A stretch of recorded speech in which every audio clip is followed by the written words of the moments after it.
think one of the most powerful lines in the film is when the reporter tells Edward Norton, you're not an actor, you're a celebrity. Yeah. I want to ask you, as an actor in this business, where is that balance for you and not... Well, I'm not interested in being a celebrity. Correct. And I'm interested in...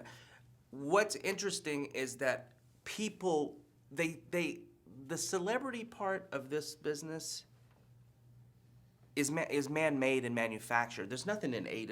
Why are there 45-year-old men sitting around talking about teenage pop stars? It's weird. It's weird. Let them just sing Yeah. and shut up.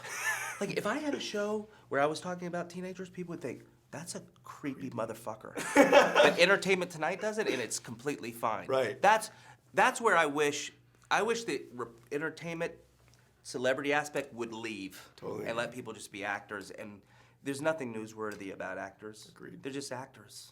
There's nothing special. I want to ask you, as an actor, when you're dealing with an idea of having one continuous shot in a movie, how much does that affect the way you perform the scene? Because obviously, with something like The Hangover, you aren't doing like these long shots, like continuous. Does it affect the way you approach the scene? Well, I think you have to be a little bit more mathematical about it because the geography and timing is everything when you're shooting a scene with just in one continuous flow. So, you can't ad-lib, and if you do, it can only be a little bit because everything is timed. Yeah. And there's, so yes, it's like rehearsing for a big dance, and it was kind of, we had 2 weeks, for my scenes only, we had 2 weeks of rehearsal, I remember. So that was new. There was a lack of, I don't want to say freedom, but there was just more discipline in the way this was shot, which I really liked it. I'm not used to that kind of discipline, but I wish I had that kind of training, like these actors have that kind of training, but it just took a little bit more discipline than I'm used to. If you're walking in a hallway with Keaton in a scene and like you go into a dark space area, is that where they kind of like cut it and pick it up? Is that how they are able to not visibly show an edit? Is that how they do that? There are. It's not always the case, okay. But yes, that they're called seams, I think is what they kind of called them when we were shooting. So you look for places where you can find that, but that doesn't mean it doesn't come in the middle of our scenes. It does at the end of the scenes, I think. Does that make sense? Yeah, totally. So if we're doing a 3-minute scene, it doesn't happen in the middle of those 3 minutes. The end of that 3 minutes. Right, exaczly. That's so sick. Yeah, amazing. Yes. I'm obsessed with him. Well, did you see Children of Men? Children of Men. That's when I first was like, when I saw Children of Men. The baby scene when he walks out, they digitally stitch that together. Yeah, that's when I was like, oh, that's really great. And I wonder what the longest continuous. I mean, I guess if it's cheat, I don't know. I think of all time, it's a movie called Russian Ark. It's a 99-minute one shot, no edits, I believe.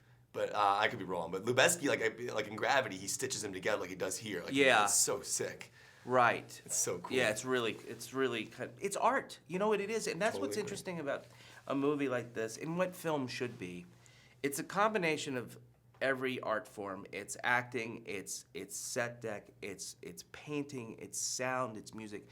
And sometimes if you have a director with so much passion, it all comes together really, really kind of special. And this one does. And sometimes your intention is to do it, to get it that way, but it's hard. It's hard to make a really good movie. I agree. And he did it. I have to ask you, I think it's powerful because you watch this movie, because I feel like you are such a great serious actor. I mean, we know you from your comedy. And I want to ask you, as an actor doing comedy and drama, do you find it harder to be comedic or serious? It's harder to be comedic. What, can I ask why? Because there's another layer to it. You have to hear something from the audience when you're doing comedy. You have to hear it. You have to hear laughter. You don't necessarily have to hear anything when you're doing drama to know that it's working. People just sit and they watch. They can cry or they can take it in internally, but you need a knee-jerk reaction of laughter. And laughter is very personal. What makes you laugh doesn't make me laugh, and vice versa. It's like music. So to strike a chord that makes a lot of people laugh is really, really, really hard. I have a friend that's a songwriter. He goes, the hardest thing to do is to write a popular pop song because it has to appeal to so many people. Well, to get everybody to kind of laugh and agree on one thing is really, it's tough. Tougher than drama, I think. Don't tell the serious actors I said I won't say that. They're wrapping me up. I have so many questions for you. Those are good questions. It's always a Nice pleasure, to man. see you. Good to see you.